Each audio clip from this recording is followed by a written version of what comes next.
സ്വാമിയേ ശരണമയ്യപ്പ. നമ്മുടെ പുണ്യ പമ്പ കഴിഞ്ഞ വർഷത്തെ കണക്ക് നോക്കിയാൽ ഈ പ്രാവശ്യം പറയത്തക്ക മഴയൊന്നും പെയ്തിട്ടില്ല. അവിടെ മണലൊക്കെ തെളിഞ്ഞിരിക്കുന്നുണ്ടോ? കഴിഞ്ഞ വർഷം ഈ സമയത്ത് നമ്മുടെ ആറ്റിലോട്ട് ഇറങ്ങുന്ന പടികളുണ്ടല്ലോ, 5-6 പടി ഒഴികെ ബാക്കി നിറഞ്ഞ് വെള്ളം പോയിക്കൊണ്ടിരുന്നത്. ഇപ്രാവശ്യം മഴ തീരെ കുറവായിരുന്നു. ബലി ഇടുന്നിടം അടുത്ത മാസം കർക്കിടകത്തിൽ നല്ല തിരക്കും കാണും. 1-ാം ദിവസം അന്ന് കർക്കിടകത്തിന് ബലിയിടാനെ കൊണ്ട് അനേകം ഭക്തർ അന്നേ ദിവസം എത്തിച്ചേരും. അതിൽ ചില ഭക്തരൊന്നും മല കയറില്ല, ബലിയിടിയിലെല്ലാം കഴിഞ്ഞ് തിരികെ പോവും. സ്വാമിയേ ശരണമയ്യപ്പ. വെള്ളം ആറ്റിൽ കുറവാ എന്നും പറഞ്ഞുകൊണ്ട് ആറ്റിലെടുത്ത് ചാടുകയൊന്നും ചെയ്യല്. നല്ല അടിയൊഴുക്കുണ്ട്. ഇതുണ്ടോ ആറ്റിൽ ആൾക്കാർ നിൽക്കുന്നേ, അത്രയും വെള്ളമേ ഉള്ളൂ. എന്നാൽ കഴിഞ്ഞ വർഷം ഇങ്ങനല്ല, വടമൊക്കെ കെട്ടി തിരിച്ചേക്കുമായിരുന്നു ആറ്റിലിറങ്ങാതിരിക്കാനെ കൊണ്ട്. കഴിഞ്ഞ വർഷം എനിക്ക് തോന്നുന്നത് പമ്പയിൽ കുളിക്കാനെ കൊണ്ട് ഭക്തരെ ഇറക്കിയില്ലെന്നാണ് തോന്നുന്നത്. സ്വാമി ശരണയ്യപ്പ. ഇനി നീലിമല കയറ്റം. ഇവിടുന്ന് തൊട്ട് അങ്ങോട്ട് മഴയായിരുന്നു കേട്ടോ. ഇതാണ്ട് നല്ല മഴ പെയ്തുകൊണ്ടിരിക്കുക. ആകെ ചള്ളയും വെള്ളവും കാര്യങ്ങളുമൊക്കെയാണ്. പടി കയറുമ്പം ശ്രദ്ധിച്ചോണം, ചള്ള ഉൾപ്പെടെ ഒഴുകി വരുന്നു. പടികളിലെല്ലാം ചള്ളയാണ്, നല്ലപോലെ ശ്രദ്ധിച്ച് വേണം. കയറുന്നതിനെക്കാട്ടി ബുദ്ധിമുട്ട് ഇറങ്ങുന്നതാണ്. ഇറങ്ങുമ്പോൾ നല്ലപോലെ ശ്രദ്ധിച്ചോണം, തെറ്റും. ഭക്തരൂടെ ഈ ചവിട്ടുമ്പോഴത്തേക്ക് ചള്ള ഒന്നുകൂടെ കൂടും. അതുപോലെ തന്നെ നമ്മുടെ ഈ ആംബുലൻസും ട്രാക്ടറും ഒക്കെ പോകുന്ന ആ വഴി, അതുവഴി ഇടവം, മിഥുനം, കർക്കിടകം, ചിങ്ങം ഈ 4 മാസം കഴിയാതെ അതുവഴി കയറി പോകാൻ നോക്കരുത്. പായൽ പിടിച്ച് തെറ്റിക്കിടക്കുക. ഇറങ്ങി വരുമ്പം തെറ്റിയാൽ ഇങ്ങ് നേരെ പമ്പേ വരും. സ്വാമിയേ ശരണമയ്യപ്പ. പക്ഷെ മഴ നനഞ്ഞ് മല കയറുവാണേലും നല്ല ആവിയുണ്ട്. പമ്പയിലേക്ക് വന്നപ്പം നല്ല തണുപ്പൊക്കെ ആയിരുന്നു എനിക്ക് അനുഭവപ്പെട്ടത്. പക്ഷേ മലകയറ്റം അങ്ങോട്ട് തുടങ്ങിയപ്പോൾ ആ തണുപ്പൊക്കെ അങ്ങ് മാറി. നല്ല ആവിയാണ്. ഞാനതുകൊണ്ട് മഴക്കോട്ടൊന്നും വാങ്ങിയില്ല. മഴക്കോട്ടിൻ്റെ അകത്തൂടെ കയറിക്കഴിഞ്ഞാൽ ആവി സഹിക്കാൻ പറ്റത്തില്ലെന്നറിയാം. അതുകൊണ്ട് ഞാൻ നനഞ്ഞ് അങ്ങ് കയറി മല. സ്വാമി ശരണമയ്യപ്പ. അങ്ങനെ അപ്പാച്ചിമാട് ഏകദേശം അടുക്കാറായി. ഭക്തരും തീരെ കുറവാണ്. പ്രത്യേകിച്ച് ഇവിടെ ഭക്തർ കൂടുന്നത് അന്യ സ്റ്റേറ്റുകാരാണ്.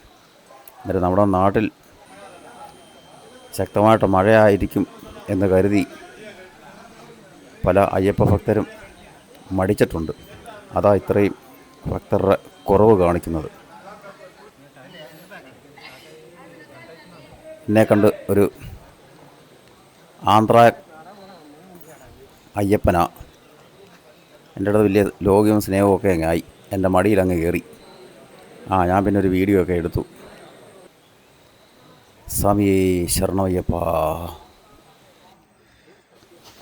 അങ്ങനെ അപ്പാച്ചിമേട് ബോട്ടം ആകാറായി.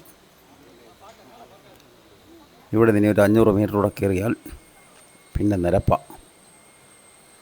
പക്ഷേ ഇന്നത്തെ എൻ്റെ പോക്കിന് വലിയ ക്ഷീണമൊന്നും ഞാൻ അറിഞ്ഞില്ല. മഴ പെയ്ത് ഒരു ഓർമ്മയൊക്കെ ഉണ്ട്, എന്നാൽ ഭയങ്കര ആവിയുമാണ്. ഇന്ന് ശബരിപീഠം ഒന്നും വന്നത് അറിഞ്ഞതേയില്ല. സടക്കുന്ന് കയറി പോന്നു. സ്വാമി ശരണമയ്യപ്പ. ഭക്തർ അത്യാവശ്യം ഇങ്ങോട്ട് കയറി വരുമ്പം ആൾ കൂടിക്കൂടി വരുന്ന പോലെ എനിക്ക് തോന്നുന്നു. ഓരോരുത്തർ വന്ന് റെസ്റ്റ് എടുക്കാൻ ഇരുന്നിരുന്ന് കൂടിയതാണെന്ന് തോന്നുന്നു. അത് ഫേസ്ബുക്കാണ്. പാലക്കാടുള്ള 2 ഭക്തർ ഞാൻ വീഡിയോ ഒക്കെ എടുക്കുന്നത് കണ്ടുകൊണ്ട് എൻ്റെ കൂടെ അങ്ങ് കൂടി. പിന്നെ അവരുടെയും ഒരു വീഡിയോ എടുത്തു. എന്തിനാ മോനെ നീ ഇങ്ങനെ മഴ നനഞ്ഞ് ഈ വീഡിയോ എടുക്കുന്നതെന്ന് ചോദിച്ചു.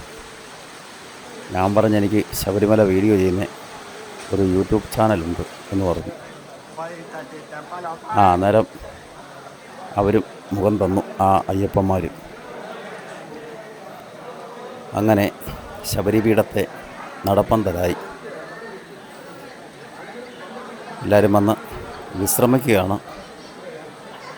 പിന്നെ ചിലർ മഴ നല്ലപോലെ പെയ്യുന്നുണ്ട്.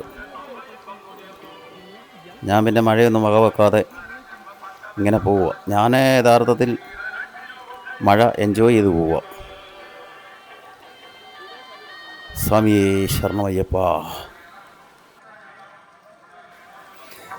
ഞാൻ അപ്പാച്ചിമേട് കയറ്റം ഇങ്ങോട്ട് കയറുമ്പോൾ ഒരു 6-7 തമിഴ്നാട്ടിലെ അയ്യപ്പ ഭക്തർ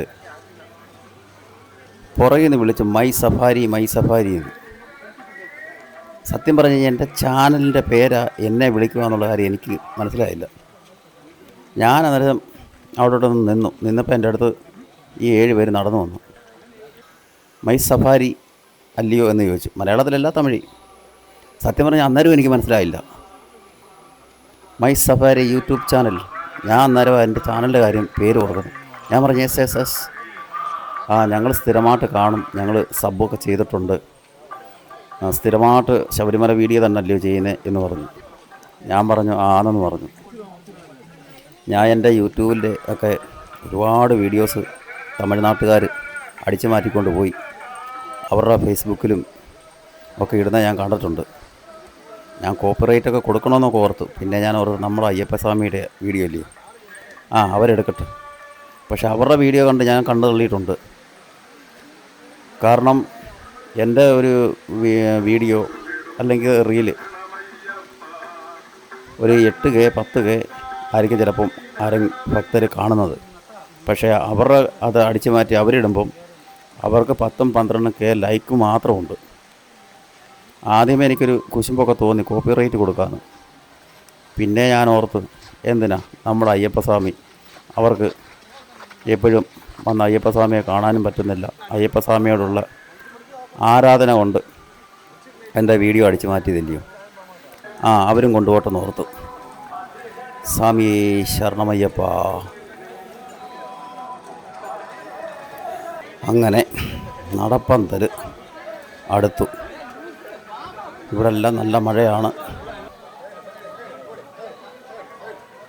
നീലിമല കയറ്റം തൊട്ട് സന്നിധാനം വരെ മഴയായിരുന്നു. അതുകൊണ്ട് കയറി വന്നതിൻ്റെ ക്ഷീണമൊന്നും അറിഞ്ഞില്ല. സ്വാമി ശരണമയ്യപ്പ. അങ്ങനെ നടപ്പന്തലിൻ്റെ അകത്ത് കയറി. അമിതമായിട്ടുള്ള അയ്യപ്പ ഭക്തരൊന്നുമില്ല. ഇവിടുന്ന് നോക്കുമ്പോൾ അങ്ങ് ലാസ്റ്റ് ലൈനിൽ 2 ലൈൻ മാത്രമേ ഉള്ളൂ ഭക്തർ. ഇത് പിന്നെ ഏറ്റവും ഫ്രണ്ടില്ല. ഇത് അരമണിക്കൂർ, മാക്സിമം 1 മണിക്കൂറിനകം ഫുൾ ക്യൂ തീരുന്ന അയ്യപ്പ ഭക്തരേ ഉള്ളൂ. സ്വാമി ശരണമയ്യപ്പ. അന്നേരം ശബരിമലയിലെ മിഥുനമാസത്തെ വിശേഷങ്ങളാണ്. സന്നിധാനം ഇവിടെ ചവിട്ടിയൊക്കെ പോകുമ്പോൾ ശ്രദ്ധിച്ചോണം, നല്ലപോലെ തെറ്റുന്നടവാണ്. അതുവഴി ഓടാനും ചാടാനും ഒന്നും നിൽക്കരുത്, ഭയങ്കരമായിട്ട് തെറ്റും. നടക്കുമ്പോൾ തന്നെ സൂക്ഷിച്ച് നടന്നില്ലെങ്കിൽ തെറ്റും. സ്വാമി ശരണമയ്യപ്പ. സ്വാമി ശരണമയ്യപ്പ.